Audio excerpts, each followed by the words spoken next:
Hi, everybody. I'm George, and this is the best little horror house in Philly, the show where we talk about the best horror movie ever made, according to our guest, at least. And who needs Quibi? Today's guest is doing some really cool work with bite-sized anthologies on Instagram. Ryan Murphy from Welcome to the Horror Show is here. Welcome to this horror show. Hey, what's going on, George? How are you, my friend? I'm doing really well. So, I have been checking out your show on Instagram, like I said, and it's really, really cool. I wasn't sure how I was going to dig the sort of bite-sized chunks anthology sort of thing, but it really works for me. You get your scares, you get in, you get out, and you're ready to go. I'm glad to hear that, man. Yeah, we obviously were trying to think of something new that we could do, just because I don't think most of us have a ton of money lying around to do a feature, unfortunately. Right. And so we were like, what can we do that would be fun?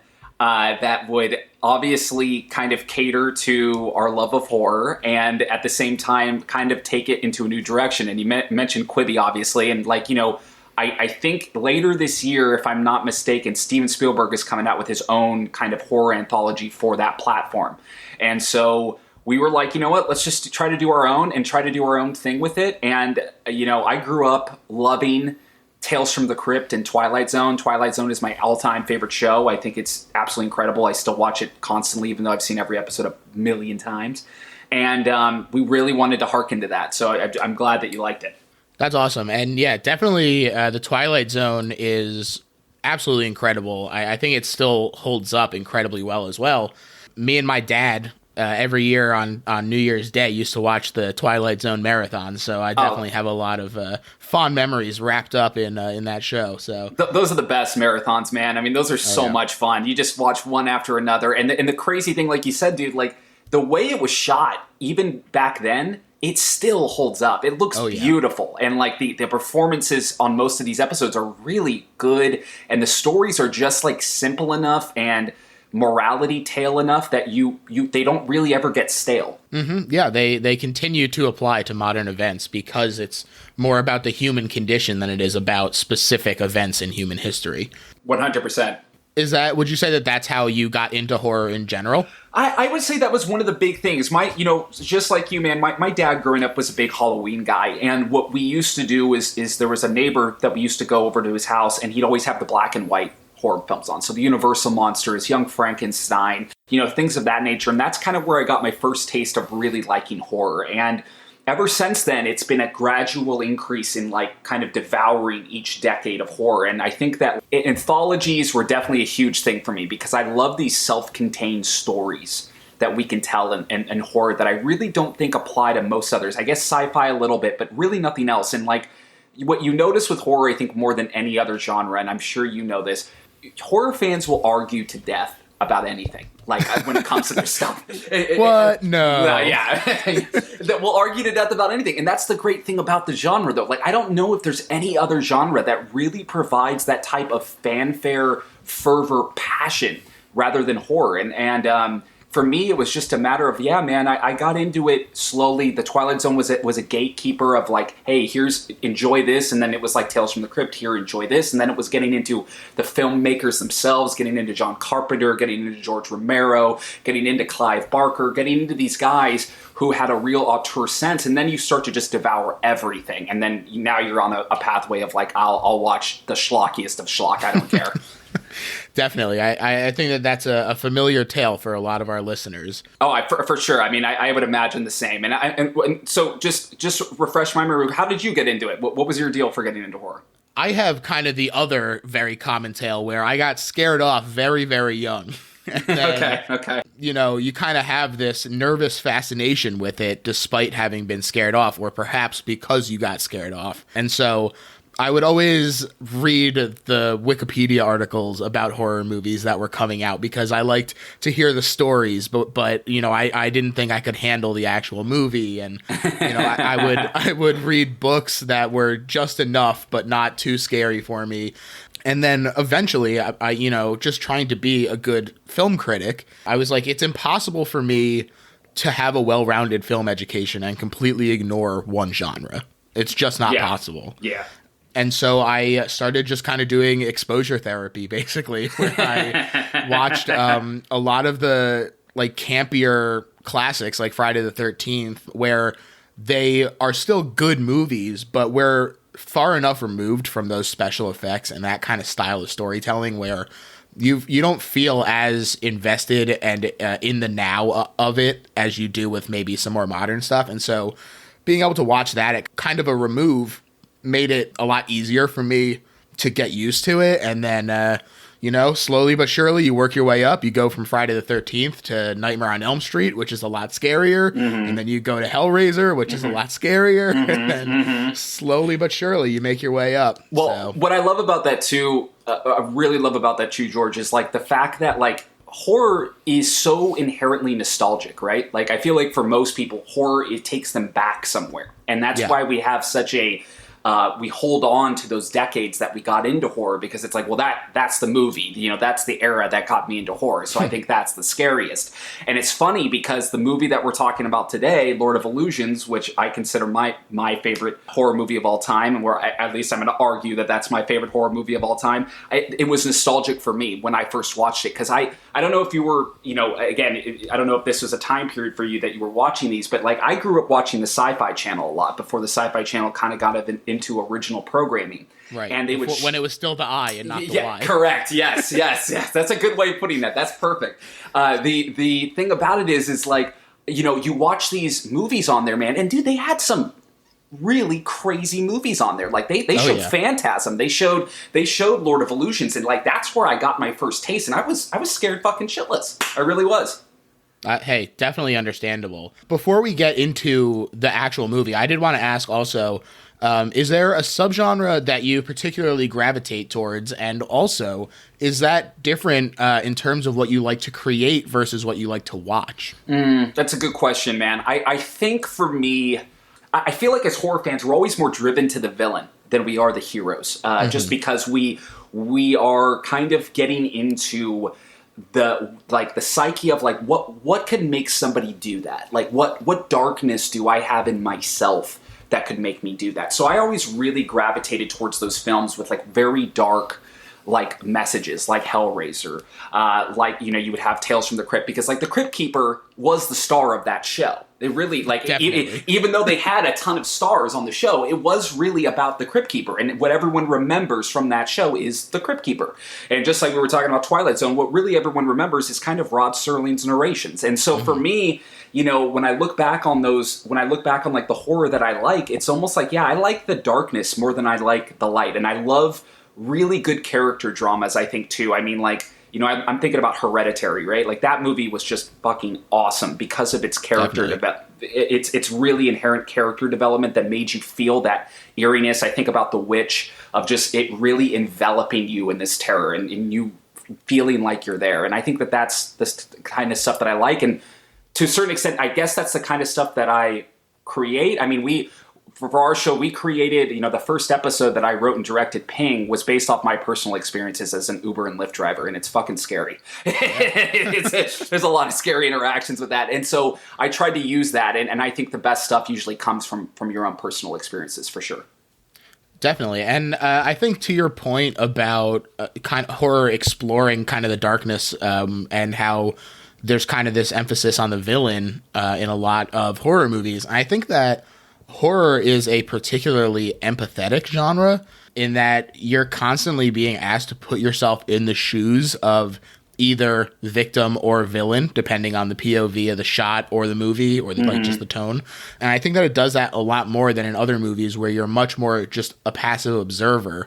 I can't think of any other genre where there's nearly as many POV shots. No, you're totally right, man. And I think another point you kind of brought up too is like, we're always asking like, what's the morality of the character that's dying, right? Like, because as an audience, you don't want characters we like to die because you have sympathy for them. But at the same turn, with these slasher films where you had constant body deaths, my girlfriend and I just rewatched Friday the 13th, 6 and 7, and just like, you're seeing so little character development, but at the same time, the characters you don't like, you're like, yeah, just kill them, Jason. Just chop their head off, and you're fine with it. Yeah, especially in 7, they're all really annoying. They are. They really are. Oh God, kill them all. Yeah, exactly.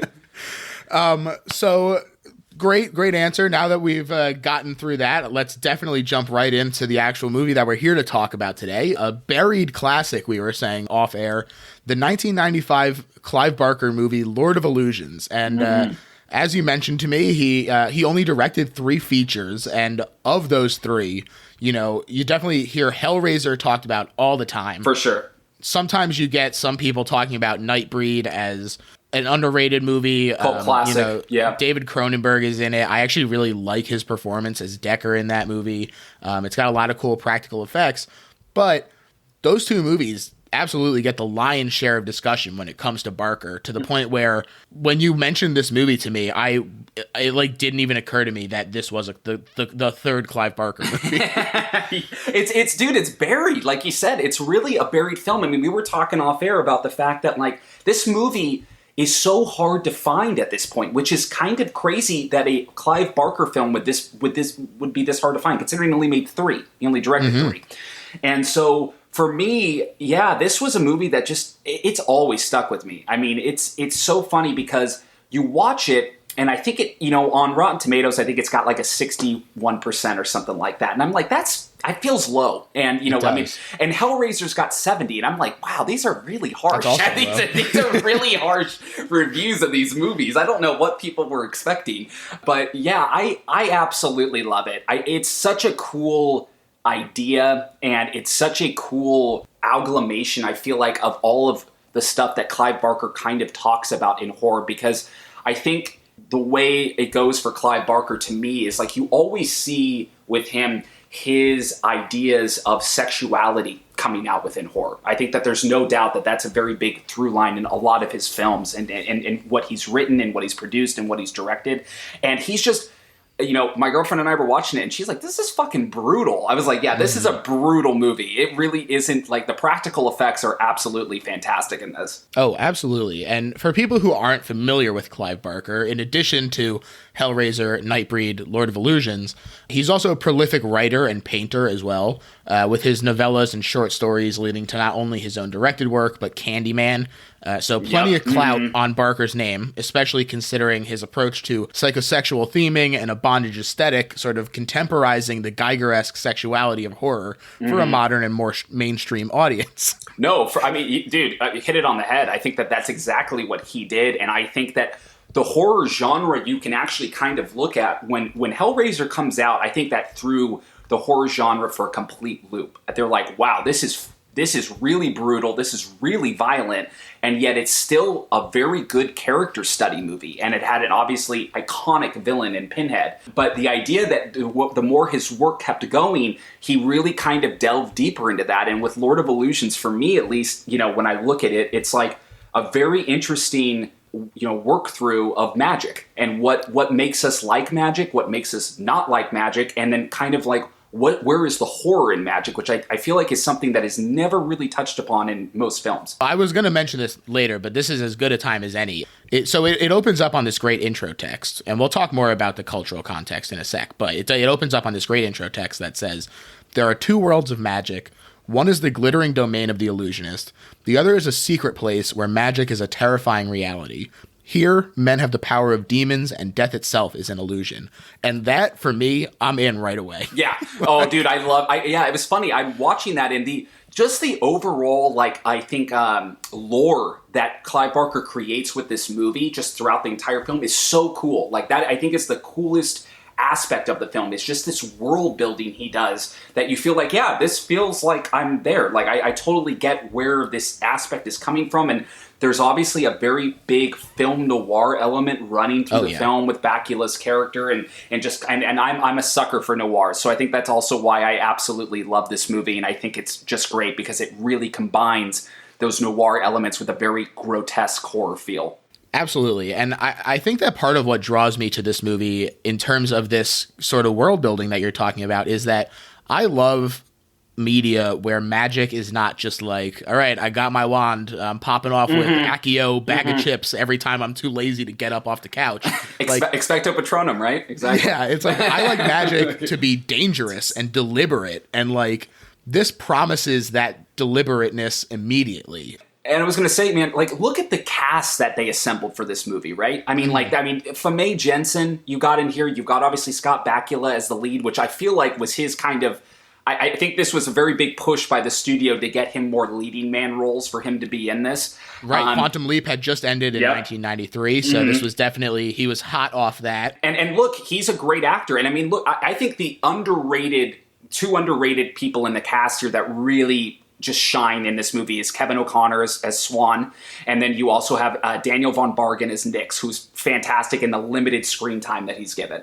I think that they all get a chance to shine because Barker makes these very adult horror movies, and not just adult in their like, oh, sexy and titillating. They're adult in terms of like things exist in shades of gray, and it's more of an, like you said, an exploration of that darkness than it is like, scary monster, even though those things do exist in these worlds. No, for sure. And I mean, it's wild to me too. We're just discussing the overall like film of it. I mean, they're saying the budget was about 11 million for this film and it only grossed 13 million, which is wild to me that this film really did not do well because it really had a lot of the elements that you would want in a great horror flick. It has a good cast. It has a very solid story. It has a great director. It has a good premise. But for some reason, audiences just did not gravitate to this thing that, like, I just feel like the studio thought that they would.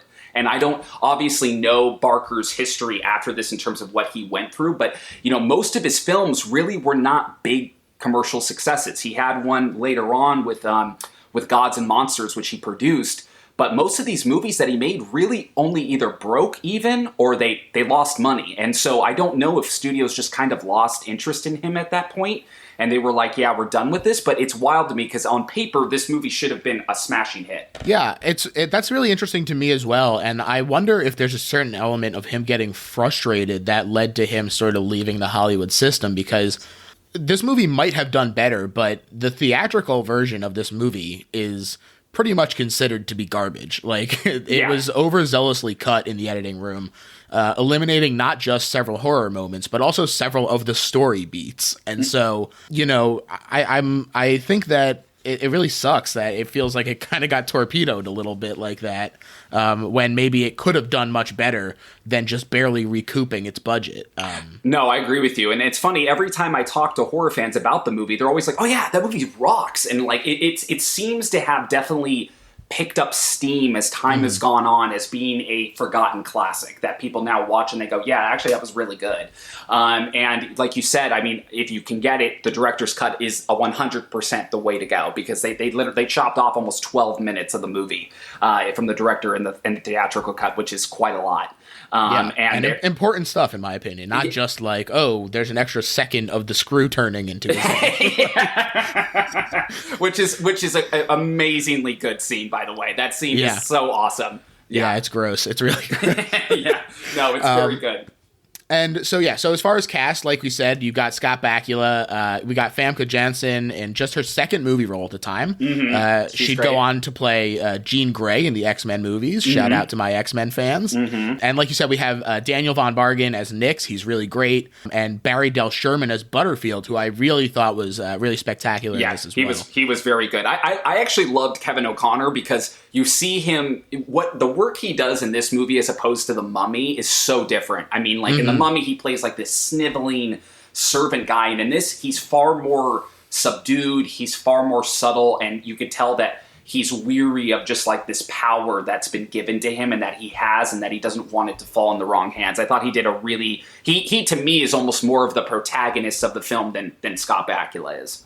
Yeah, I mean, I definitely could see that being argued. It's interesting kind of the way that we get to see him in two such different character aspects too, where in the beginning of the movie he's so fired up and desperate to, you know, make this happen, and then towards the end he's very, like you said, weary and sort of over it all. So definitely a great performance by him. And the music, I definitely want to shout out the music as well, done by Simon Boswell, who absolutely knocks it out of the park. Oh yeah, it's fantastic. Fantastic. Yeah, it's a really cool blend of like LA and horror sounds. He does a really good job of kind of conjuring the imagery of both. I mean, again, this like you said, this movie came out in '95, which is now, we're 25 years removed from this movie. Mm-hmm. So, I mean, considering this is 25 years 30. old. Oh yeah, God, yeah. No, yeah, 25. Yeah, 25. Okay. Yeah, 25. We're good at math. We can math. We can do it. The thing about it is, for a 25-year-old film that was made in the mid '90s, I just feel like there's a couple moments, sure, where the special effects kind of lose it a little bit in terms of what we can do now. But overall, I mean, the practical effects work in this film is still incredible. I think that the makeup looks amazing. Like you said, that screw scene is awesome. There's several other scenes where, the guys are sliced up, the guys are slicing themselves up. There's that scene where they're all getting sucked into the floor. I mean, there's a lot of really cool moments in this film that I think, again, in a different world would be like considered this is a cult icon type of movie, and now it's you can barely find it on streaming platforms. It's wild. Yeah, it is. And I really like a lot of this movie. Like, the text at the beginning is really cool, and it's just such a great strong start, because not only do you have that, but then it starts off with this really sweet panning shot as they dolly through the compound in the Mojave Desert in 1982. And it just gets more and more unsettling as you go through, because you start to see the corpses of sacrificed chickens and pigs and burning junk, and you're just like, oh my God, who is living here? Well, that's the thing too, is that this movie, like you said, the very beginning, when you get into this movie, like right away, I remember watching this as a kid on the Sci-Fi Channel, and it's just an eeriness that kind of runs through this film. You're always like, is what's actually happening? What's going on here? In that beginning scene where, you have kind of Nix as this kind of cult magic leader, and then you have, Swan coming in as his kind of disgruntled protege who's coming to essentially stop him from sacrificing a young woman. And it's like this like you're saying, we kind of get into this world where we're like, this is fucking weird. Like, this is just really unsettling. This is kind of gross. There's a bunch of these, cultists kind of mutilating themselves for Nix, and you have this very Barker-esque aesthetic already coming out, which is like, let's show this gore. Let's really get into this. What are these people wanting? What do these people want out of magic? And I think that is kind of what takes you through the rest of this movie. But that opening scene is pretty awesome in terms of the allure you start getting from okay, we know Nix is very powerful. We know that Swan and him have a history. What type of history? That's not really clear. We also know that he wants to sacrifice a young girl, and Swan's not about that. So there's a lot of stuff that happens in that first 10-15 minutes that really kind of throws you into this thing. Yeah, and like you said, it doesn't do that at the expense of that aesthetic that Barker works so hard to establish. I mean, not only is there a fucking huge mandrill that came out of nowhere. That thing truly shocked me. Played by Teddy the Mandrill. So there you go. He does get a credit in the credits, which I appreciated. And you have this big mandrill. You have Nix confronts Swan at the beginning while dangling from a crucifix made of rib cages. Oh yeah, that thing is so cool looking. You're like, what the fuck is that thing? And yeah, it's just bloody and just kind of flesh hanging off of it. It looks amazing.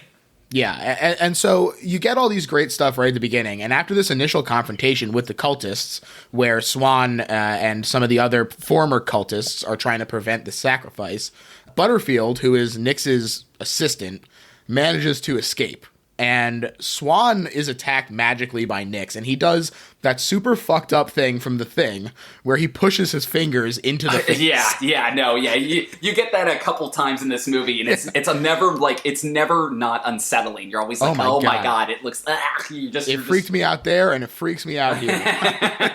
It's awesome, and you were talking about Butterfield. I didn't, that's a great way of putting it. He is really the assistant. I mean, that's the thing too, is that Barker kind of weaves this throughout the movie of kind of playing this along with the magic aesthetic. Mm-hmm. And he is Nix's assistant. That's what he is in the movie. He's the assistant of hey, I got to bring my master's stuff. I got to bring him back throughout the film. And it's very clever how they did that, and they tied that into assistants in magic, which are we have to bring our magician what he needs to get out of this trick. This kidnapped girl who was there about to be sacrificed winds up shooting Nix through the heart with Swan's gun, and Swan fastens this ironwork mask over Nix's head, which, as we already mentioned, is fucking gross. Yeah, it's really one of the most iconic scenes of the movie. I feel like just because it's obviously like that instance of that. I remember watching that as a kid, and it fucking freaked me out. I mean, you're seeing these drills literally drilling into his skull, and then there's a clamp that goes down right on his eyes, and you feel like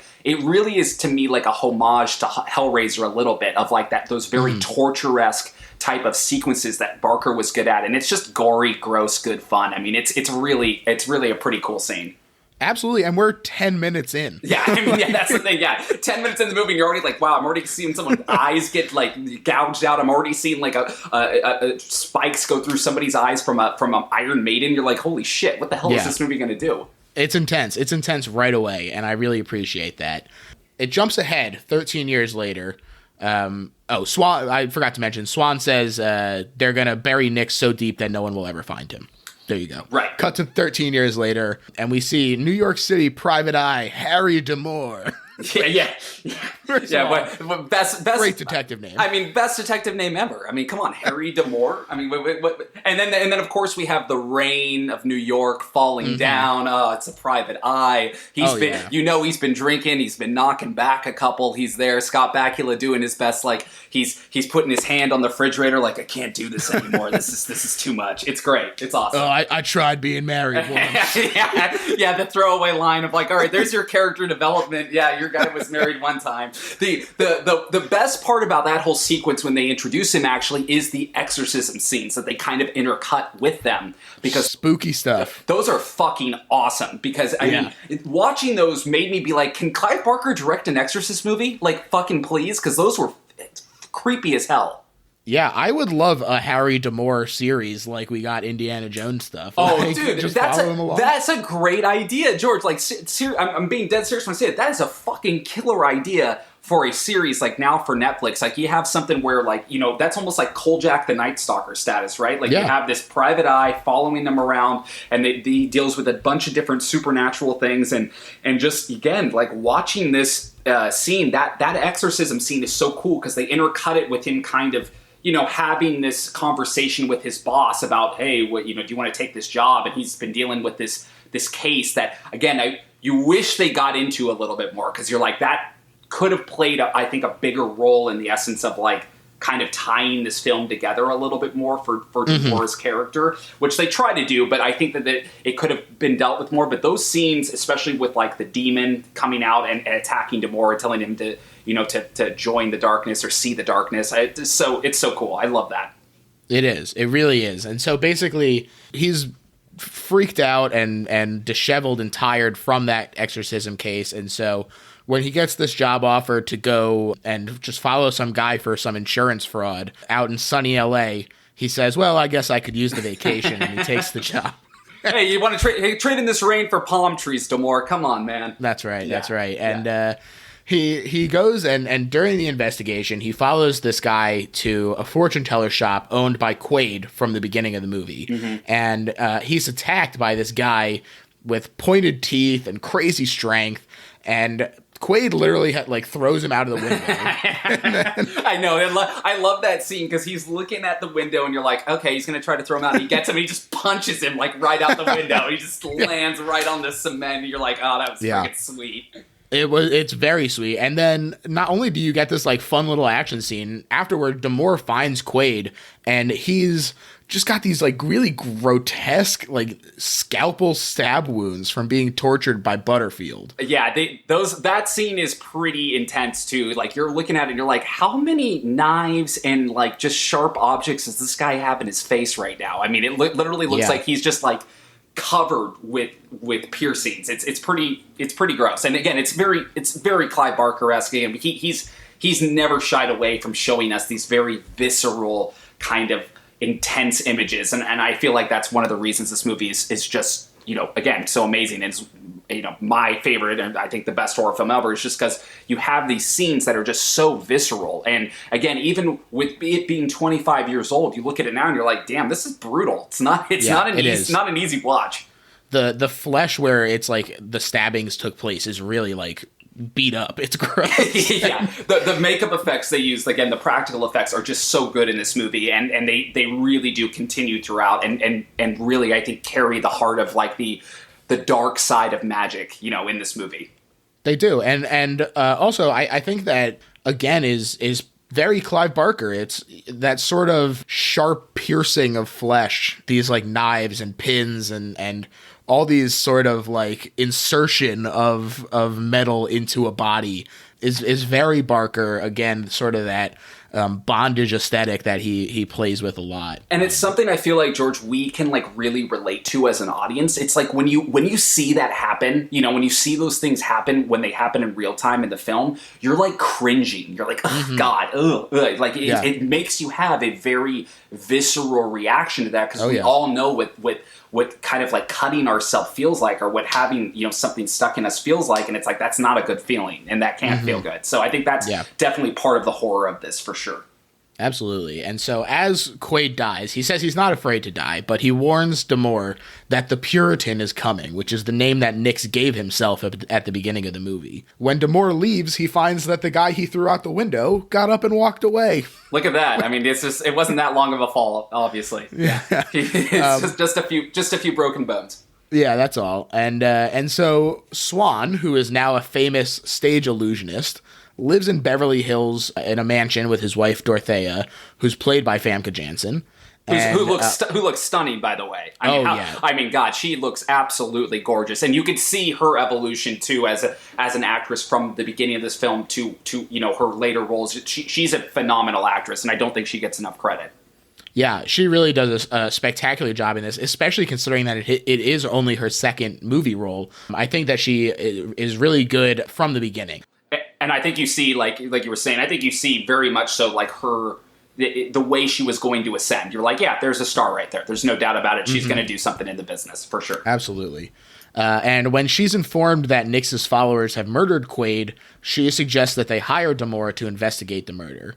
D'Amour agrees, and she invites him to see Swan's magic show. And this is a dope scene. This is a really cool scene. Yeah, and I think this is what I think is one of the best elements of the film in terms of how they present us with magic. Because it's like, I think most of us, or a lot of people who have seen magic before, have gone to a big style magic show and seen illusions done live. And so that's part of this allure right here. And that scene where you have Swan getting taken down, and there's just an empty body in this, in this casket that gets taken down, and then it explodes, and he's just magically there floating. You're like, this is fucking dope. Yeah, you're like, I'm totally in. It's so over the top and fun, and like there's dancing and a skeleton and pouring sand and lightning. You're like, fuck yeah. You're totally in it at that point, and it's like half naked women dancing around. You're like, okay, cool. It's a little something for everyone. Yeah, you got something for everybody. You got Scott Bakula's character, like, oh man, he's good. He's real good. Yeah. It's great. And Swan is performing a new illusion up there where a bunch of swords drop around him, and shocker, goes wrong. He's killed on stage. Yeah, I love D'Amour's character when he's like, has he ever done this one before? I know, you get the very classic, like, oh God, he doesn't look like he's having fun, as he's like screaming in pain, by the way. And like, so yeah, they wait a long time before people start rushing up onto that stage. Yeah, they're like, no, it's fine. It's all good. Don't worry about it. He's fine. Yeah. But D'Amour assumes that it was Butterfield and his lackey who caused it to go wrong, but they confront him after the show and say it wasn't them, because they ask him who killed who killed Swan. And in his escape attempt, D'Amour finally does kill this sharp-toothed lackey by being impaled on a pipe, which is not a fun way to go, in my opinion. And it's very, and again, it's a very sexual, like, kind of death. I mean, you look at the way that thing is shaped, it kind of looks like a penis, and like the way that it just goes right through him, and you're like, okay, interesting. And so this idea that, like, they kind of run it through the movie as well. They keep saying it, like, flesh, is not forever. And like it's a prison. It's a prison. And so this idea that like, you know, these things are happening to these people in these very visceral, violent ways that are kind of removing their flesh is pretty awesome. And that scene is really cool. And Scott Bakula, like half his face is just bloody as hell. He's just, you know, he's just got punched, you know, a bunch by this guy, and then he throws him into this, you know, this big pipe rams into him. Very realistic injuries for Scott Bakula, it feels like, where ordinarily, like, someone in these sort of action scenes would get, like, the shit kicked out of them and then have, like, a black eye. And, like, Scott Bakula is beat the hell up. Oh, yeah. His character gets fucked up throughout the movie. I think there's no doubt. Like, I mean, he's bleeding profusely in at least 2 big chunks of the film where you're like, wow, he's getting the shit kicked out of him. Yeah, and I think it's interesting. I don't have it written down, but I think that the other half of that phrase was flesh is a prison and magic is the key, or magic is the escape. That's correct. Yeah, magic is the escape. I believe that's it. Yeah. And so your point about how you keep seeing, you know, people die in these really like grotesque ways, or who are like, they're constantly removing, like, self-mutilating and stuff. They're doing it in this pursuit of magic most of the time. Mm-hmm. And so it's really interesting to see how they're attempting to shed that prison in search of this escape. It just all works together really well. Well, and I think too, you have with the Nick's character, you know, with this idea that like, you know, death is not, you know, death is an illusion, right? Like that's the whole point of this. Like, what does Nick's have to say to us about death, about what comes next, about what is this next offering? And I think when we see magic, we're always not trusting our eyes, right? Like that's the big thing about magic. We're like, well, did that really happen or not? Yeah. And so when it comes to this film, I think with the great themes that run throughout it, what Barker's trying to harp on is like, well, we don't ever really see death, right? Like most of the time, we don't experience it. A lot of people die in hospital beds and what have you, and you'll see their eyes closed, but we don't see death in terms of like see that viscerality. And I think when you see that, you're like, holy shit.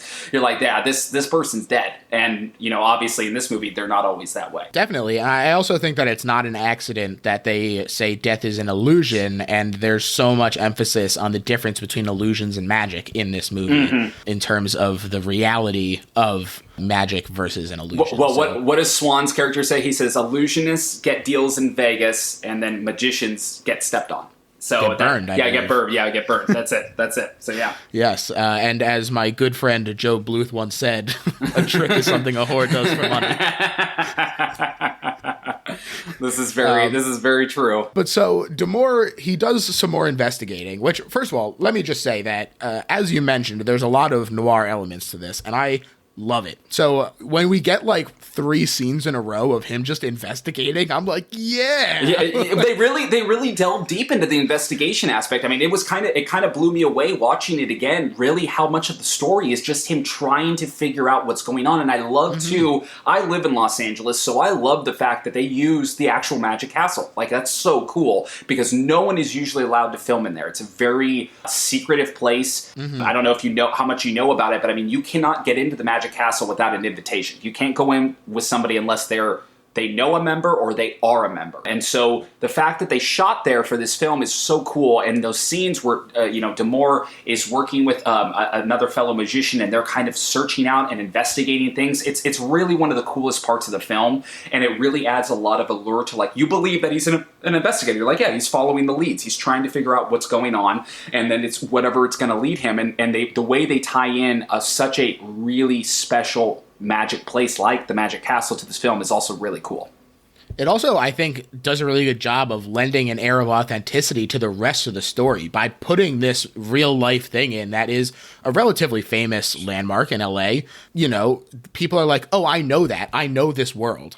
It's all of a sudden that much more real because you have something to latch onto like that, as opposed to, oh, it's just this fantastical city where magic is real. Well, and the other big thing too is like I've got some friends who are magicians, and like, I mean, the Magic Castle is pretty much the pinnacle when it comes to like, yeah, obviously, yes, like Swan says, you can get a Vegas, job as an illusionist, but when it comes to magic, when it comes to actually magicians doing tricks, they want to be at the Magic Castle. That's where they want to go. That's where they want to hone their craft. And so the fact, like you said, they have this very famous landmark, especially in the magic world, as playing as almost like a place where all of these secrets are being stored, really lends a lot of authenticity and adds just a really awesome element to the film. Damore is investigating here, and he hears Nyx described as a legend, and that Nyx was believed to be the one who taught Swan. And so he goes to follow up on Swan's past, and he hears Jennifer Desiderio, who is one of the initial rescuers from the beginning, insist that Nyx is coming back and then throw herself in front of a car. Yeah, she's walking, and that nun is trying so hard to stop her, but gosh, she's not quick enough, and then boom, it's just right into a car, dead. Yeah, so. And it's funny too because you see this, like her throwing herself in front of this car, and you're like, oh wow, okay, I'm gonna get a couple seconds to breathe now at least. Not the case. Probably, I think that the next scene is probably the most like genuinely upsetting to me in terms of horror, and you don't even actually see anything. It's just the aftermath. But a bunch of the cult members from the beginning all received a letter that said homecoming time. And it's just the aftermath of them all having, like, killed their families, no problem. Oh yeah, dude. That part is very... I mean, that the cultists in the movie, honestly, might be one of the scariest parts of this film. I mean, really, in terms of just... They're very... very violent in terms of, we'll get into it later, but I mean, you talk about near the end of the movie, what they're doing to themselves, and you're like, what the fuck is going on? And it's genuinely, like you said, it's genuinely upsetting, kind of like very visceral. It's kind of hard to watch, and like you said, the fact that it was what movie am I thinking of right here? The Invitation. Did you see that film where they Not all? Yet. I've heard it's really amazing. Yeah, you got to watch that because it really, that scene reminds me of like a basis for what The Invitation was, and it's really, like you said, it's a very kind of upsettingly genuine great horror moment. That's again just like. Kind of just put in here really quickly. It's not very long. It's just this little snippet, but you're like, wow, that's really fucked up. Yeah, that's really cool. Yeah, former guest Darcy Armstrong has been yelling at me to watch that for a while now, so I think you'll love it. It's a great on my movie. list. Yeah, I think you'll absolutely love it. And so one other thing that I really like in terms of the actual investigation of this is that not only do we get this scene in the Magic Castle, we get a second scene in the Magic Castle, and he comes back to the repository, this special room there that supposedly contains every magic secret known to man, and thanks to this repository. And by the way, how fucking cool is that? Like, there's a secret room inside of the Magic Castle where all of these secrets are stored. Like, I fucking love that shit. Like, that's just so film noir-y. It's so very much like tied into horror. And again, like, I'll say this again: how many films about magic has really horror really touched upon? There's just not many. And so this aspect of it is so cool that there's like this secret room that's booby trapped, and to get in there, and it almost takes their arms off by getting in there, and it adds an element of almost like Indiana Jones-esque style, like fun, and again kind of takes us deeper into this film noir aspect of like where are the secrets hiding, what's going on. Yeah, the guy who's with Damore, he says like, oh, I could have lost my hands, and you're like, oh wow, that would suck, but then you're like, oh, also he's a magician, so like that's real bad news for him. Well, and the thing about it too that's cool is obviously Damore's character kind of references that, and he's like, that's why this thing is here, is because he knew, or they, whoever left this here knew that like magicians are going to come search for this, and if you don't do it right, you're going to get your hands chopped off. Guess what? You don't get to do magic anymore. There you go. The punishment fits the crime. Yes, exactly. And also that guy, he says that the secret switch is corny or something, and fuck you, that guy. Secret switches are awesome. Yeah, no, you get a couple of those lines in there where you could tell that Barker was kind of playing a little bit, winking to the audience of like, oh, this is a little bit corny, but at the same time, you're also like, yeah, but it's so fucking cool, though. Yeah. Finding this repository of different, it's like the notes and stuff, he discovers that Swan's quote-unquote illusions actually involved real magic. After being given the runaround by Dorothea's assistant, manservant, I don't even know what the hell he is, butler, I guess. Yeah, who knows? Yeah, he's like a butler friend. A whole host of things. That guy's been giving Damore the runaround, but finally he gets a hold of Dorothea, and she reveals that she was actually the girl that Nyx kidnapped at the beginning.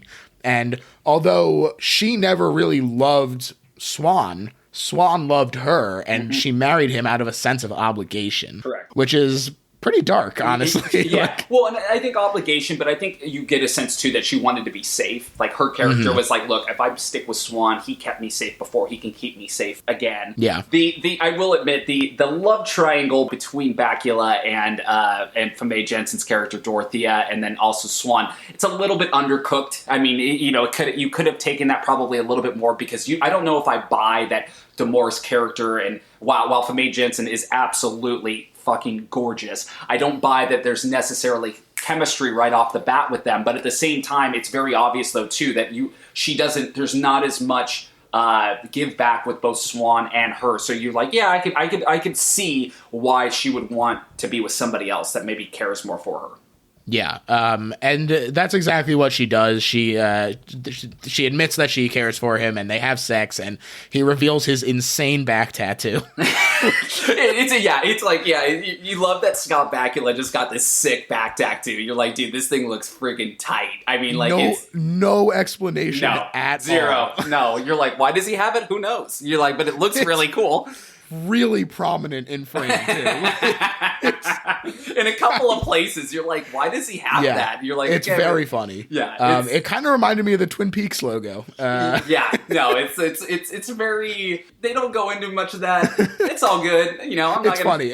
It's especially because like, if it was maybe during some of the more intense scenes, it might be distracting. But it's during this like 30-second sex scene. Like, it's not a big deal. Yeah, yeah. He's edgy. I mean, Damore's an edgy guy. You know what I'm saying? He's doing exorcisms. He's investigating exorcisms, and he's got a back tattoo. It's all good. Exactly. Good. After they have sex, they hear a noise downstairs, and Damore goes to check it out, and he's attacked by a guy who like folds and unfolds like origami while he's covered in flames, which is pretty sweet. This is one of the CGI effects, and as you mentioned, some of these things maybe don't hold up quite as well as the practical effects, but for the time, I mean, you have to remember it's 1995. I think that this looks pretty great considering the context of the era. It looks amazing considering the era. Yeah, I mean, again, in the era, you would be like, yeah, those look great. Like, they look fantastic. And again, that's... You'd be like, holy shit, a guy on fire. Yeah, no. And the cool thing about that scene, too, is, like, I love the fact that it's like these snake fire things, like, chasing Damore's character. And then you get the really cool aspect is when he opens up the grave, and then you get that really cool practical effect, which is next, which is really cool. But I again... The CGI effects, for being 25 years old, they don't quite hold up as much. But like I was saying before, if you were watching this film back in 1995, you would not griped at all about this. You would have said, yeah, those look great. Absolutely. And as you sort of implied towards, there's a really awesome practical effect here where, suspecting a ruse, Damore opens up Swan's coffin and finds out that the body is fake by literally ripping open the jaw. Yeah, and that scene too, I mean, you're watching it, you're like, oh my god, this is so gross. Like, are you serious right now? And then it just like kind of dissolves and you're like, that was awesome. So cool. Yeah, it's cool. And the guy from before, his name is Valentin. I guess he's like Swan's assistant, maybe. He certainly seems to have a familiarity with Swan's work in that he explains that he helped Swan fake his death. And so Damore agrees to allow Valentin and Swan's ruse to continue. But at the funeral of Swan, which finally goes off, Damore follows... Which, by the way, sorry to interrupt you, I love that scene, too. By the way, everybody's wearing sunglasses. It's so LA. I mean, everybody's, like, dressed to the T's, wearing sunglasses. I mean, they look good. Everybody looks really good. Hell yeah. Hey, you're going to be out. People are going to see you. This is a big-time illusion. Well, and the best part of that whole scene is the classic... when you get Scott Bakula looking at the thing and then he takes off the sunglasses, like, man, I gotta look at this thing with my clear eyes because the sunglasses just won't do. So yeah, it's pretty great. It is pretty great. And so he sees a suspicious looking man who he follows.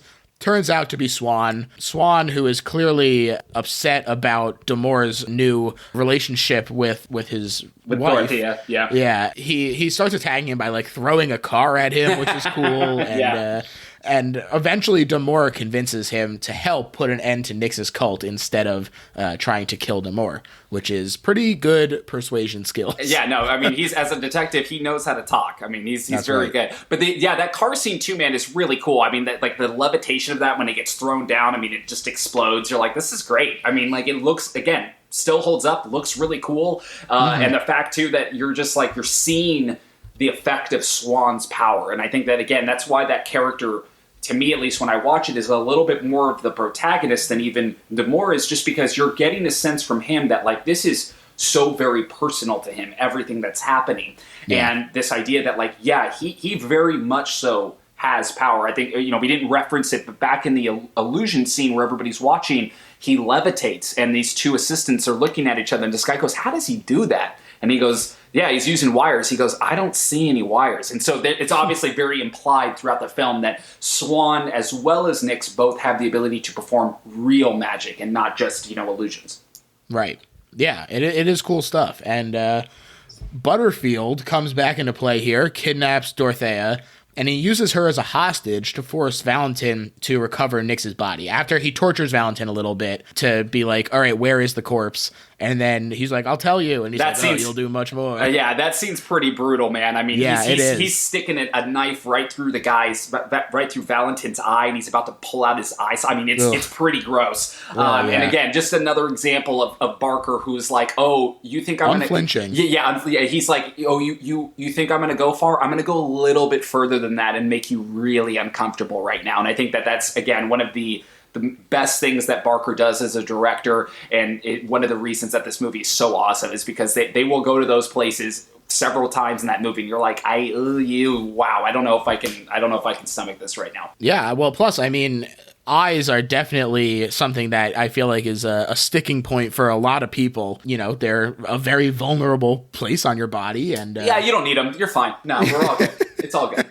And I mean, in movies like this, in like Zombie 2, the Lucio Fulci zombie movie, a lot of Lucio Fulci movies, to be honest, he's got a real eye thing. It's very intense every time, and I think that it's a great trope that is very effective and very scary. Yeah, I agree with you 100%. And again, like that scene, just you're watching him like put the knife like slowly into his eye, and you're like, oh my god, I don't. Mm-hmm. Yeah, it's just and then thankfully he doesn't go further than that. But it's right there. It could. It could have. You're scared. Yeah, it could have for sure.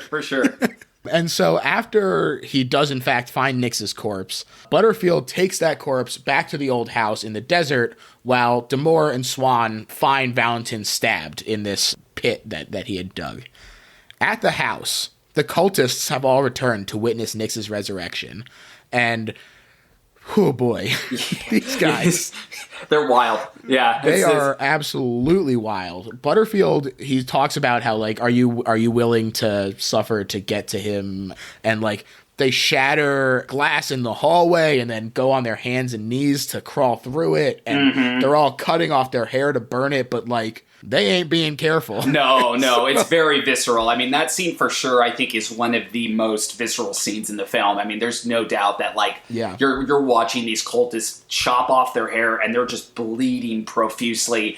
You can the mania that just is present in that scene is really, it's just unsettling on a really visceral level. Yeah, it really is. And you can get a sense that these people are just psychotic and they're just, completely loyal to Nix. And again, when I watch this movie, especially like that scene, those are the scenes I remember as a kid where I was like, I don't know if I can watch the rest of this movie. This is too much. And those are very in your face. And that's what makes this such a great film. I mean, again, there's been films that I think have pushed the violence aspect of this, of the horror, since then. You look at Hostel, you look at Saw, you look at some of these franchises, but a lot of this stems from the work in, like, Lord of Illusions. I really believe that. I believe that this movie, people's impacted by Clive Barker in general, when you watch his films, he's just this visceral violence that I think that people are, still gravitating towards to today. And I think that some horror makers kind of really refined later on because of the work that he did with it. I also think it's really interesting that he, in a way that I think is very rare, is able to kind of do both, because he manages to conjure these really grotesque horror moments out of visceral gore and violence that he puts an unflinching camera eye on, but also, like, he really is good at kind of capturing the fear that exists outside of that, or as a symptom of that violence. Like, when I think about 13 years of the people who are willing to do this, just living in that family like a sleeper agent, like... Yeah, it's very disturbing. It really is. It really is. And I think that you touched upon a good part too, is this idea that like Barker to me is just a horror auteur, right? Like in the essence of that, he's just so smart and he's smarter than your average director writer, because he understands that while this violence is all going to be here, we need a story to back it up. We need something to carry this through, because we need to care. And, you know, you saw like the things that people talk about with like Hostel and Saw. It's like, you know, as those movies went on, you don't really know if people care, because it's like, is this just straight torture porn? Do I really care about these characters? But in like Lord of Illusions, you're like, no, I care about the story. The story's good. Like I want to know more. I want to know more about this world and these characters. And at the same time, you're also like, it's also extremely violent.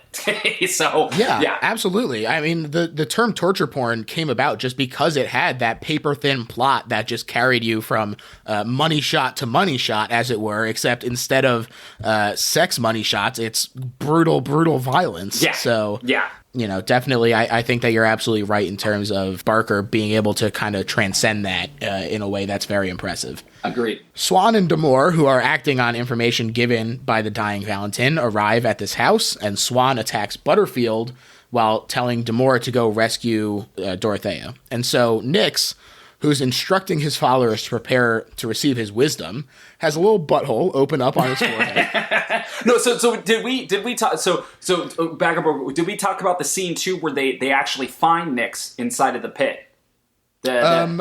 We briefly kind of glossed over it a little bit. We can talk about it. I was gonna say really quickly, just in that is just that, you know, the scene where Butterfield has all of these like sharp, almost like phallic like sharp objects that he's almost like a surgeon, and like he's gonna use these to like, you know, free Nyx out of this prison and stuff. And it's pretty eerie. It definitely is. And I also forgot to mention that Butterfield removes the mask from Nyx and he regenerates in a pretty freaky scene, as like the color comes back to his rotted flesh, and you know, he never quite gets all the way back to the way he looked. In fact, he's very creepy looking, but watching his body sort of restore itself from this corpse form is really it's a cool scene. It's very gross, just fun stuff. No, it's awesome. Yeah, that scene where he's removing, you know, again removing the screws from him, and those are slowly coming back, and he has like it really does. It kind of looks like a Saw contraption on his face, right? Like it actually does look like something from the later Saw films that they use as those like torture devices. Right. And so Nyx, who's now regenerated, it is in fact not a butthole. It is his third eye. My girlfriend thought it was a butthole, so you're fine with that. That's not all right. And so he has this magic third eye, and he is pretty much at the height of his power. And he opens up a hole in the ground beneath him and Dorothea and creates a rainstorm inside the building, which is like a fun display of power. And just make it rain. Yeah, it's all good. Yeah. And so all of his disciples are, you know, hooting and hollering, getting into it. They're like, this is sick. There's a rainstorm in the building. and as it continues to rain, he turns the earth into quicksand that swallows the cultists up, declaring that only Swan is worthy of receiving his message. And I'm like, hey, that's lesson one, is don't trust a cult leader. No, you never trust it. No, that scene too, I think we touched on it earlier, but that scene is freaking awesome, because these people are literally getting like sucked into the ground. Some of them get all the way sucked in. Some of them get halfway. Some people's like their arm is like sticking out, and you're like, this is fucking, this is just gross and awesome at the same time. And like you have that scene where Dorothea comes back in and the guy's still alive and he's just freaking out, and I think one of the guys is like, "Fuck you, Nyx!" As he's going under, you're like, man, this sucks. Yeah, you were the promised one. Yeah. And so they're all dying, and D'Amour finds Nyx and Dorothea. And as D'Amour steps onto the newly hardened quicksand, Nyx sees him and says, "You're not Swan. I know what you want." And he goes to drop Dorothea into the hole. But D'Amour rescues her as Swan enters the room. And so now Nyx is distracted, and D'Amour and Dorothea flee, but are attacked by Butterfield now. Who, by the way, has his face like horribly disfigured because he fought with Swan, and Swan burned like half of his face off, and you get this just like flesh rotting on the side of his face. It's really gross. It's really gross. It's like the heat blisters. It's nasty. Yeah, super nasty. And Swan agrees to act as Nyx's disciple, even answering yes when Nyx says that Swan would be killed by Nyx after they destroyed the world, but he just wants some company until then, is like literally what he says. So, well, and it's a very kind of like, we touched on this with Clive Barker a little bit, but it's a very kind of sexual homoerotic thing that I think that it's this idea that we don't know Nyx and Swan's real full relationship, what happened with them. But you get a sense that with Nyx, he views Swan as his like disciple, his true disciple, his protege, and almost like his assistant. And like you see that throughout the film of this use of assistance. And like, again, it's just this idea that I think Barker always kind of explored in his movies where, Barker was a gay man. And I think that for him, it was like, I want to explore sometimes the fear of my sexuality, of being in the world. And I think he does that in a kind of an interesting way here, where it's like, hey, I want you to be with me, a man, and I'm going to kill you after this is all done, which is very disturbing. Yeah, I think that's really interesting. And I think it's even further cemented as a real interpretation of it, because when Swan admits that he still cares for Dorothea, this sends Nyx off the deep end, and he basically turns on Swan again because he feels like this is a betrayal, that Swan still has feelings for this woman, Dorothea, and so he freaks out, attacks him with magic, says, fine, I don't need you anyway, and literally explodes his brain. Yeah, he's like exploding like body parts inside of his butt, like his colon and like other like parts. You're like, whoa, this is fucking crazy. And I think that the line that Nyx uses for that is he's like, this is just flesh. This is all that it is. It's just flesh. Why are you so, why do you care so much about this flesh? And so it's just a very interesting dichotomy of like, is our souls important to us, or is our physical body important to us? And then what lies after that? And, you have this interesting sort of dynamic between the two of them. But then you also, on the other half of our group, D'Amour is having this really fun fight scene with Butterfield. And then when he like punches into the wall, he hits like one of the electrical wires. Yeah. Yeah. Oh my God. He like electrocutes and the light, it comes out of his like burned face. It's really gross. Oh yeah, it's so gross. It's like blisters popping up out of his face. Yeah. I mean, it's nasty. Ugh. Yeah, it's really nasty. And Dorothea finds D'Amour's gun, and she comes in and she shoots Nyx right in his third eye. A very impressive shot. But Nyx begins to transform into something that genuinely, in my opinion, defies description. This is some real like H.P. Lovecraft stuff. I do not know even where to begin to start describing this thing. It's really impressive, because that, I think, is part of what makes movies like The Thing so effective, is this sort of inability to comprehend the like form of the thing that you're looking at. And so I was just going to say the same things, George. When I watched it again, I was like, this totally reminds me of The Thing, like the way he's transforming, and it's so cool. It's just like this, it's just a monstrosity. I mean, there's no other way to put it. It's just this grotesque, H.P. Lovecraft type of monstrosity that he essentially becomes, and he's like, I'm going to murder the world. Like his thing now is like, he was originally thinking, oh, I'm going to be a savior. Well, no, I guess that changed. I'm going to murder everybody now. So yeah. And despite the brain explosion, Swan turns out to not quite be dead, and he uses the last of his energy and his magic to help D'Amour shove Nyx into the hole, which apparently goes into the mantle of the earth, which is very cool. Yeah, I mean, he falls for a while. Like, you see that scene, and he's just falling. And into lava. Yeah, it's it's straight lava, yeah. Yeah. And so Dorothea holds Swan in her arms as he dies, and D'Amour sees that Nyx, who's hideously injured but still alive in there, he summons a whirlwind from the bottom of the hole, which is rising, filled with lava. But that whirlwind not only basically like tears off Swan's face. Yeah. Mm-hmm. Yeah, Swan gets it. Yeah, he sure does, and it seals up the hole, and so Dorothea and D'Amour manage to escape the house. They walk into the desert. It's a great final shot, and it's a very satisfying ending, but it definitely leaves things open for the continuing adventures of Harry D'Amour. That's a series, I'm telling you, man. That's the continuing... Netflix, I'm here, man. Call me. We got nothing but time now. The Adventures of Harry D'Amour. There you go. Yeah. And honestly, it's just a very satisfying ending. So I want to use this opportunity to transition into sort of our wrap-up here. So Ryan, why don't you tell the people why this is the best horror movie ever made? I think that this is the best horror movie ever made for a couple of reasons. Firstly, it's Clive Barker. You cannot go wrong. I mean, this guy only directed 3 movies, and all 3, I think, are really great in their own ways, but this one, to me, is his standout film, because I feel like this is where him as a director comes full circle in terms of what he's done. He uses all of his viscerality that he learned from Hellraiser. He uses the character development he learned from Nightbreed. And I feel like he finally has a story that kind of carries you through the entire thing, that makes you want to learn it. And again, this is easily the best magic horror film ever made. I don't think there's been any other horror film that really touches on magic like this one does. The cast is fantastic. We've touched upon that. The practical effects hold up insanely well. I mean, I'm not exaggerating when I say this is some of the best practical effects, or probably besides The Thing, in terms of just how these practical effects still look and how they kind of, the viscerality of the violence still hits you.